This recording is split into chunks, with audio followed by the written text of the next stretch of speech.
pagi Pak Wayan. Terima kasih sudah meluangkan waktunya untuk siang wawancara dalam rangkaian tugas pendidikan guru penggerak yang saya ikuti, yaitu di mana dengan kegiatan ini, melalui wawancara ini, saya belajar bagaimana menganalisis sebuah masalah yang dihadapi di lingkungan kerja. Bagaimana keadaan Bapak hari ini? Oke, terima kasih Bu Renia. Jadi pertama yang perlu yang sampaikan yang dalam kondisi sehat, sementara. Ya, jadi apa yang Bu Ririn nanti tanyakan, nanti kalau tiang tidak bisa begitu jawab dengan bagus, ya ampuraya. Iya. Jadi karena keterbatasan juga, jadi karena perkembangan pendidikan kan begitu cepat. Sedangkan kita mengambil keputusan-keputusan, kebijakan-kebijakan yang ada di sekolah itu biasanya itu kan tidak diikuti dengan perkembangan yang ada. Dalam kegiatan wawancara ini mungkin saya akan mengajukan beberapa pertanyaan Pak Nggih Oke, terkait silakan. mungkin ada masalah atau pertentangan nilai kebajikan yang ada di sekolah yang Bapak pimpin hari ini saat ini. Kira-kira ada masalah apa sih yang pernah Bapak alami mungkin di mana dituntut dalam mengambil sebuah keputusan yang berdasarkan nilai kebajikan yang diyakini oleh pihak sekolah. Ya, nah kalau itu pertanyaannya memang banyak.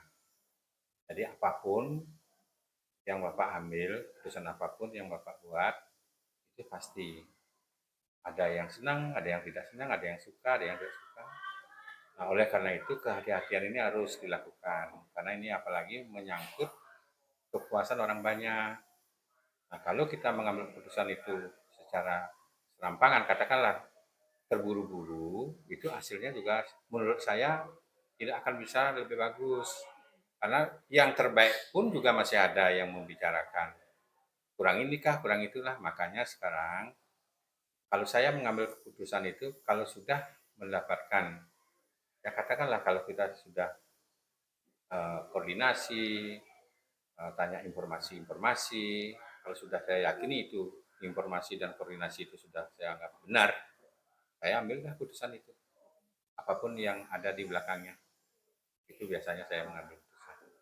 Kira-kira contoh masalah seperti apa nih Pak kalau boleh tahu? Nah, contoh di sekolah kita kemarin kan ada kasus. Kasus ini anak yang jarang sekolah. Ke sisi lain, kita punya aturan. Sedangkan di sisi lain, ada wajib belajar. Nah, ini kan problema bagi saya mengambil keputusan. Kalau kita nanti naikkan dari kelas yang rendah ke kelas dari kelas 10 ke kelas 11 atau dari kelas 11 ke 12, itu kan yang lainnya akan berbicara. Nah, justru keputusan yang kalau saya ambil, ini akan bersuara lantang, ini akan terjadi suatu masalah besar juga nanti di sekolah. Jadilah suatu apa namanya lelucon nanti di sekolah itu. Kalau di surya wisata tidak usah masuk-masuk, toh bukan naik, akan terjadi seperti itu. Nah, tapi karena kita menghargai anak ini supaya dia masih punya masa depan yang panjang, nah kita arahkan dia masuk kejar paket lah. Yang penting anak ini tidak putus sekolah. Sisi lain kan dia wajib belajar 12 tahun. Itulah yang dilematisnya yang sering saya sejenis itu yang sering saya dapatkan di dalam mengambil keputusan itu. Nah, dari kasus siswa yang memang tidak pernah sekolah ini, bagaimana Bapak selaku pimpinan di sekolah mengidentifikasi masalah tersebut, mengidentifikasinya? Jadi saya kan gini, karena masalah aturan yang berlaku di sekolah itu bukannya berarti saya sebagai sekolah-sekolah itu sendiri. Nah, ini kan ada tim. Nah, kita punya BK. Nah, BK ini adalah sebagai penginformasi awal dengan kepala sekolah itu, sedang informasi awal itu maksud saya data-data anak-anak yang bermasalah itu kan memang ada di BK. Sedangkan kita dan saya di kepala sekolah itu, kalau memang itu ada kasus yang menyangkut tentang masalah siswa, itu saya harus cek dulu di BK adminnya bagaimana, kasusnya sudah berapa kali, bentuk kasusnya apa dan sebagainya. Nah, setelah itu baru kita tetapkan anak itu diapakan. apa ada pemanggilan orang tua dan sebagainya. Supaya apa? Supaya keadilan dalam memberikan keputusan itu semua pihak bisa jalan. Orang tua juga merasa puas, menyadari anaknya itu bermasalah. Nah, kita juga di sekolah itu juga tidak jadi beban, sisi tidak berdampak kepada yang lain. Berarti ada nilai kebajikan yang diperhitungkan dalam Ya kasus betul, ini. pasti itu saya lakukan itu. Ya jadi karena itulah sulitnya kita jadi kepala pimpinan itu mengambil keputusan-keputusan yang sulit. Karena apa? Karena antara mana yang benar, mana yang salah, seperti tadi contohnya sudah. Satu sisi dia benar sebagai murid, satu sisi dia tidak benar perlakuannya sebagai murid. Nah, jadi antara perlakuan dengan kondisinya itu beda. Padahal dia wajib ikuti pendidikan itu. Semestinya kalau dia wajib ikuti pendidikan, dia kan masuk terus, sekolah terus. Sedangkan sisi lain dia langgar. Nah, sehingga inilah dilematisnya kita memberikan keputusan. Itu contohnya tadi itu. Baik. Lalu untuk dalam pengambilan keputusan ini, langkah apa atau hal-hal apa yang Bapak anggap efektif? Nah, jadi yang paling efektif ini pasti kita berikanlah supaya apa namanya itu efektivitas dari keputusan yang diambil ini benar-benar anak-anak itu ya katakanlah seperti tadi misalnya anak yang memang sudah memiliki hak yang sama dalam hal ini kalau ada masalah seperti tadi kita arahkan ke ya paket misalnya dia supaya dia juga memiliki masa depan.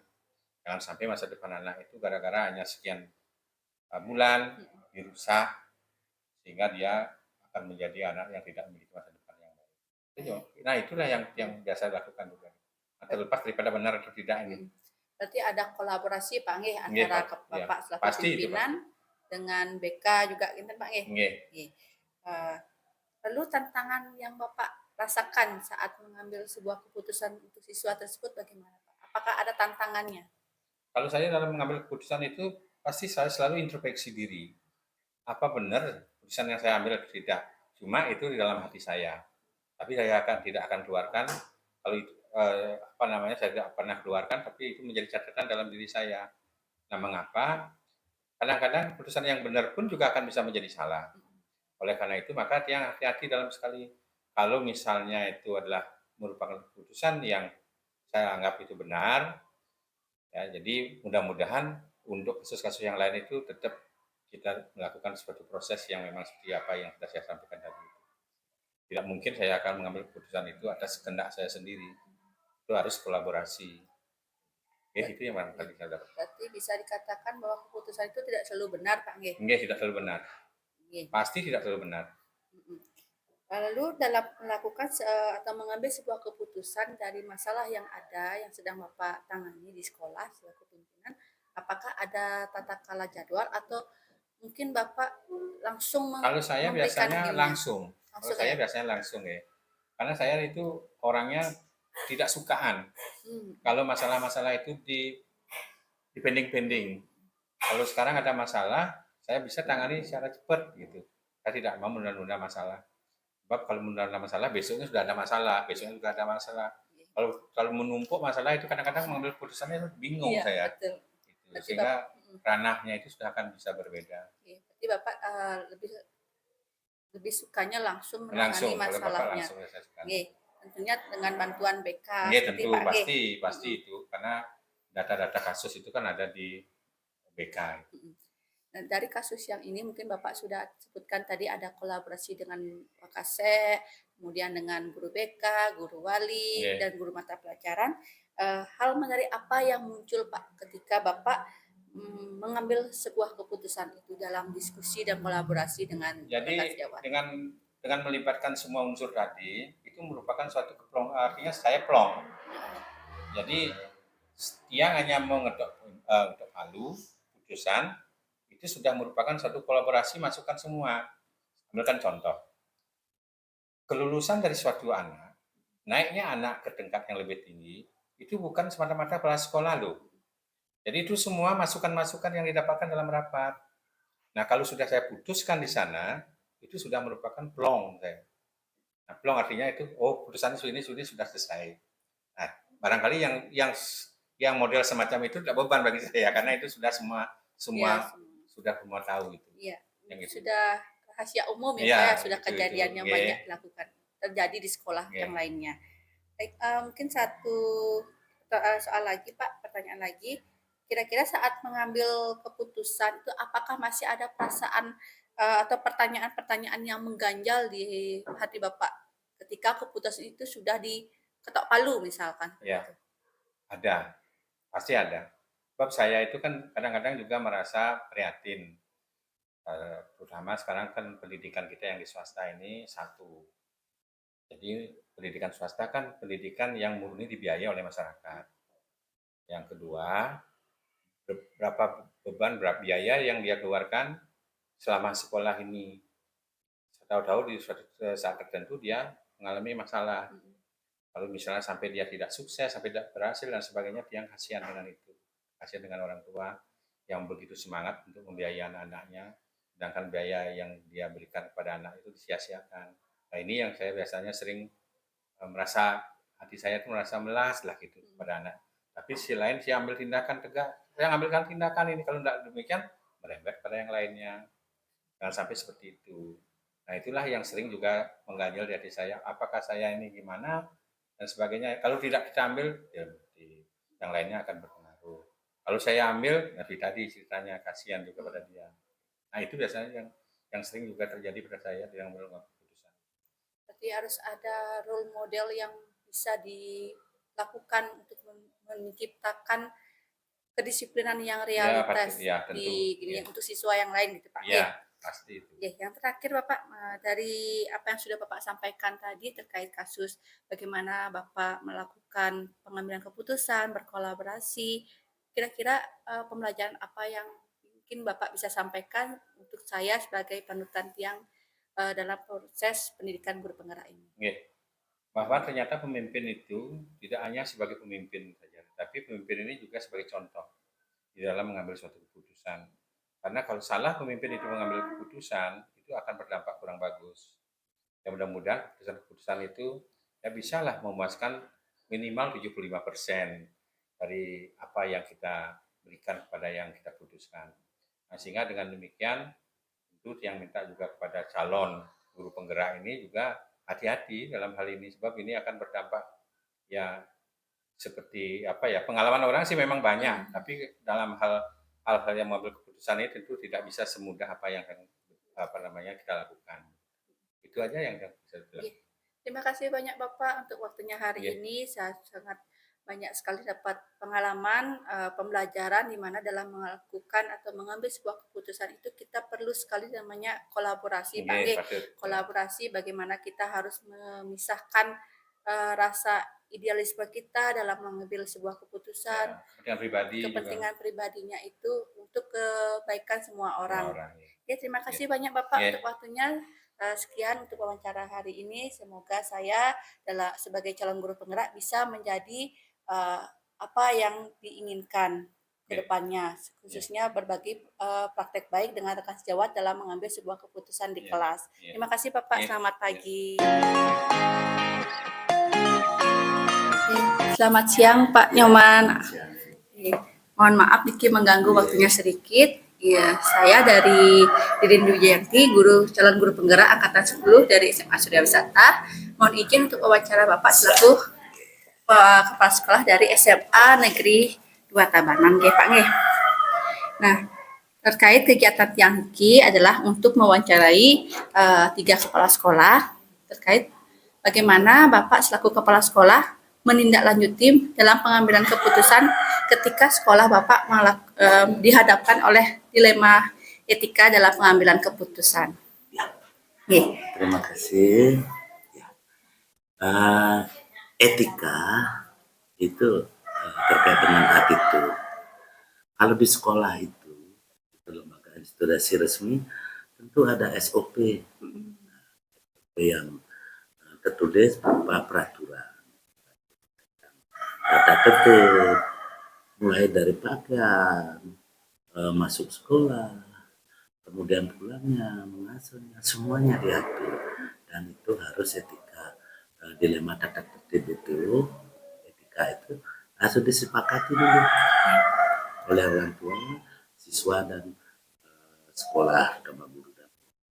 Nah, ketika itu kesepakatan itu tertuang di dalam SOP dilanggar, nah baru semua peraturan pasti ada sanksinya.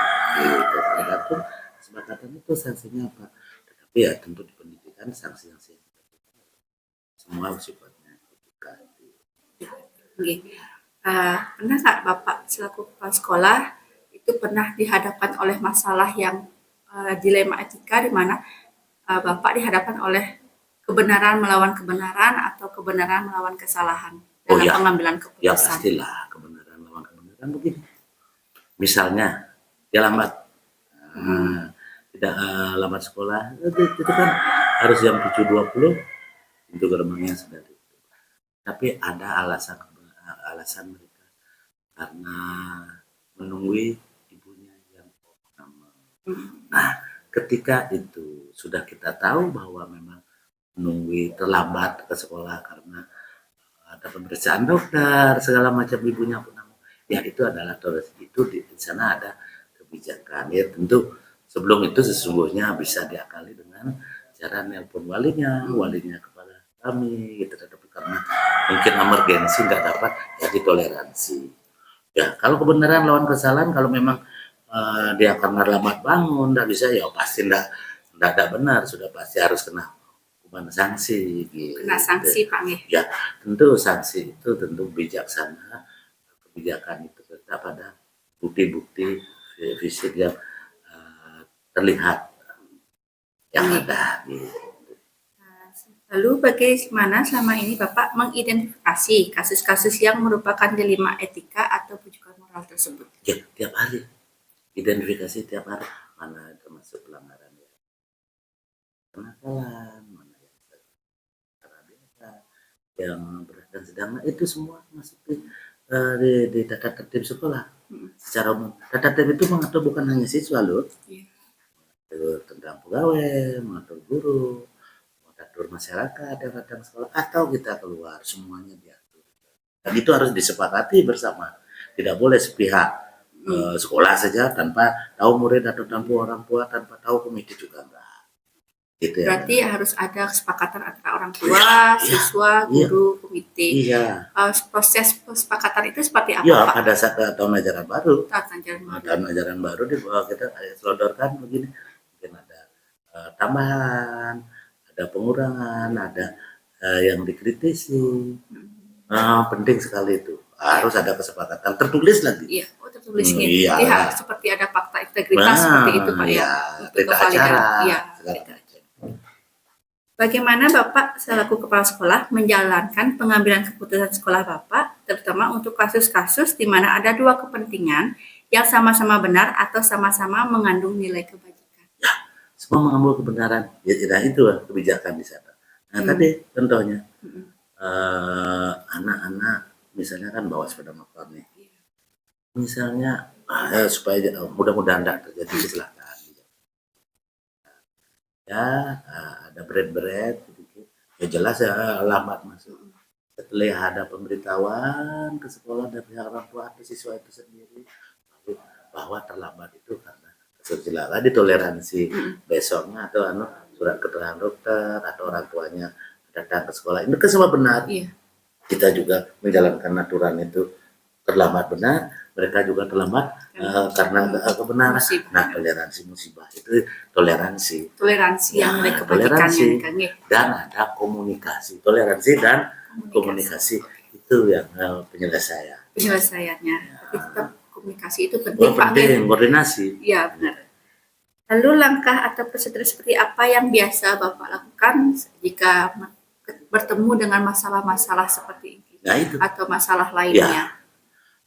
Kalau ada yang melakukan pelanggaran itu ya komunikasi. Latar belakangnya apa, mengapa tindakan besok lusa tidak boleh dilakukan atau cari jalan keluar yang lain. Jadi mencari solusi. Ya, cari solusi. Begini ya, dalam sebuah lembaga itu posisikan diri sebagai sebuah solusi, bukan sebagai sebuah problem. Misalnya, guru mau dia bilang disiplin, harus kamu disiplin begitu kepada siswa.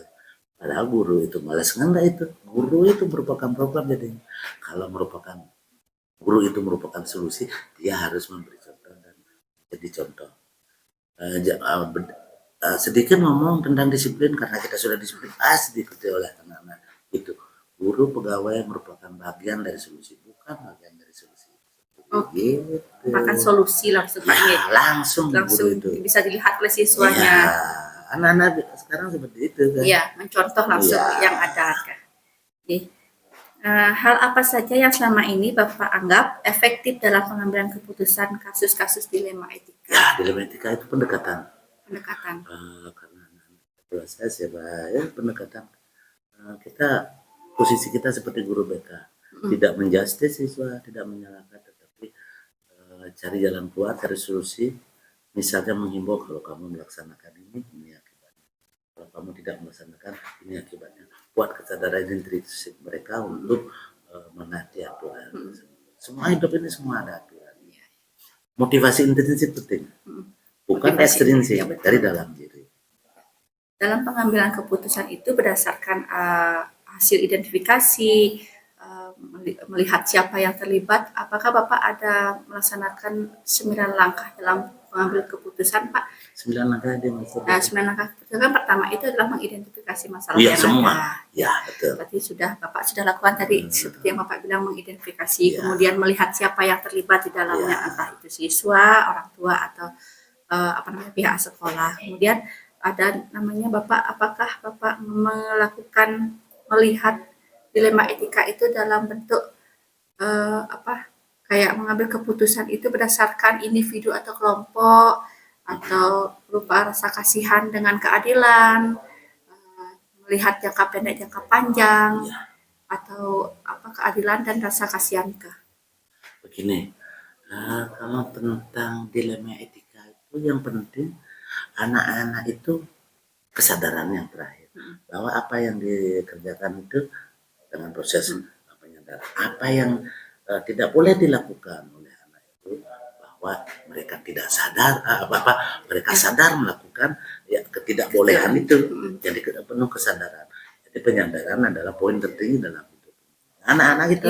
Dorong seperti itu. Saya sadar melaksanakan disiplin karena kesuksesan adalah disiplin dengan sadar mereka, bukan tidak sadar. Itu yang pentingnya. Berarti dari hasil identifikasi itu dengan dilema etika, Bapak lebih berpengaruh kepada hasil akhir dari proses ini semua, Pak ya. Tirul tetap kepada peraturan yang ada di sekolah Bapak untuk mengambil sebuah keputusan tanpa menyudutkan atau merugikan pihak lain, Pak nih. Berarti mungkin lagi sedikit Bapak. Apabila Bapak memiliki sebuah tata kala atau jadwal tertentu dalam sebuah penyelesaian kasus dilema etika, apakah Bapak langsung menyelesaikan di tempat atau memiliki sebuah jadwal untuk menyelesaikannya? Ya. Bentuk dan prosedurnya itu seperti apa? Keduanya bisa. Keduanya bisa. Misalnya kalau ada langsung pelanggaran di tempat, misalnya terlambat, langsung kita tegur, langsung berikan hukuman yang edukasi. Kemudian berkala, misalnya kita kalau ada pelanggaran kecil, ribut segala macam, pada saat itu gurunya ada dia bercanda, itu saat kita secara kelompok dan berkala kita kumpulkan di lapangan pada saat upacara setiap hari Senin, atau anak-anak itu kita buatkan sebuah role model ya, buat tutor teman sebaya, mereka anak-anak yang ribut itu kita kumpulkan, kemudian datang anak-anak yang berprestasi dan disiplin memberikan sejenis tutor sebaya. Jadi gunanya untuk tidak ribut itu, fokus belajar itu ini loh, ini saya prestasi saya ini. Jadi tidak hanya guru yang memberikan pembelajaran proses itu, juga dari teman sebaya atau pegawai, bahkan orang luar memberikan testimoni yang orang-orang yang sudah berhasil. Gitu. Iya. Berarti prosesnya itu tidak hanya guru saja, tapi siswa juga terlibat. Jadi masyarakat juga semua ya. Semua bisa menjadi sumber belajar. Yang guru, ya pegawai, ya teman sebaya, kemudian alam, termasuk juga ikatan alumni. Oh ya. Atau orang tokoh-tokoh masyarakat bisa. Apa ada surat gitu Pak untuk pemanggilan, maksudnya sebagai narasumber atau Iya, apa? pasti. Bersurat Pak. Orang kita lembaga. Ya, Bebas. ya. Eh, lagi sedikit Pak, apakah ada seseorang atau faktor-faktor apa yang selama ini mempermudah atau membantu Bapak dalam pengambilan keputusan kasus Semua tersebut? itu tadi. Ada Semuanya. aturan, ada data-data yang tertulis, kemudian dukungan komite, kemudian kita koordinasi. Ada aturan, koordinasi, ada dukungan. Ada dukungan dari semua pihak. Komplit. Bagus sekali Pak. Berarti semuanya kerjasama dengan baik nih. Ke sekolah itu sebuah teamwork, nggak bisa diri sendiri, guru aja disiplin, siswa aja disiplin, atau kepala sekolah beretika, nggak bisa semua. Harus semua gitu. Itu sebuah teamwork, sehingga timbul kekuatan bersama. Gini. Dan ada hal menarik apa Pak kira-kira selama mungkin Bapak menangani kasus dalam pengambilan keputusan itu yang menurut Bapak itu adalah hal menarik yang harus Yang dilakukan? menarik bahwa etika itu sekarang hanya dua lembaga pada saat yang murni sekarang. Lembaga itu adalah keluarga dan sekolah. Itu tidak ada ajaran-ajaran yang diberikan kita etika itu yang hal-hal yang negatif. Keluarga dan masyarakat pasti hal-hal positif. Kalau begini nanti begini akibatnya. Rajin belajar. Kalau di masyarakat sekarang berikan kebebasan anak bergaul di masyarakat. Masyarakat itu juga cenderung sakit sekarang. Cenderung sakitnya begini. Ada yang ke tempat-tempat yang negatif, ada yang mabuk-mabukan, bahkan masyarakat itu yang disebar itu narkoba itu kan bukan di masyarakat, jarang ada di keluarga yang ngajari orang narkoba atau di sekolah ngajari narkoba, ya itu masyarakat sekarang ada sakitnya, bukan semua ada yang sakit. Jangan mempercayakan itu yang jangan dipercayakan sepenuhnya pendidikan anak-anak kita kepada masyarakat. Wah, keren sekali Pak. Saya baru dapat ilmu baru nih dari wawancara sama Bapak bahwa pendidikan etika yang paling murni itu ada dua Pak, di keluarga dan di sekolah. Benar sekali Bapak. Wah, terima kasih Bapak. Terakhir Bapak Engki, apakah masih ada pertanyaan yang mengganjal kira-kira saat Bapak merasakan bahwa keputusan tersebut benar atau tidak, perlu atau tidak diterapkan? Itu kita sesungguhnya sekolah itu kalau kita di ekonomi ya itu kita adakan konsumennya dan ada aturan di sana. Jadi kita bergerak berdasarkan aturan kepuasan masyarakat pasti akan kita dicari itu disiplin dan itu yang menjadi patokan pertama itu. Kalau sudah disiplin, etikanya bagus, attitude-nya bagus, sekolah itu akan pasti cari. Pasti kan lihat. Baru orang sekarang di zaman modern senang dengan orang yang beretika, percaya kepada sekolah yang disiplin, bukan sekolah yang tegas, itu bukan itu, sekolah itu yang dilihat, justru itu yang dicari. Sekolah-sekolah swasta yang disiplin tegas dan beretika itu bayarannya mahal loh. Sekarang justru itu yang dicari oleh masyarakat. Karena orang tuanya sibuk dengan urusan mencari nafkah. Jadi etika pendidikan itu dan mereka mempercayakannya pada masyarakat di rumah mungkin ditambah-tambah. Jadi walaupun tidak sepenuhnya sekolah, tetapi orang tua juga bertanggung jawab terhadap etika itu tadi, perlu etika itu semuanya bertanggung jawab tadinya. Jangan saling mendukung, masyarakat mendukung, pemerintah mendukung, orang tua mendukung, sekolah apalagi. Ya, terima kasih banyak Bapak untuk kegiatan hari ini. Saya banyak sekali dapat masukan. Mungkin nanti ketika saya di sekolah saya dapat masalah, mungkin saya bisa menerapkan apa yang sudah Bapak terapkan di sekolah ini. Terima kasih banyak Bapak untuk waktunya. Mohon maaf sudah mengganggu.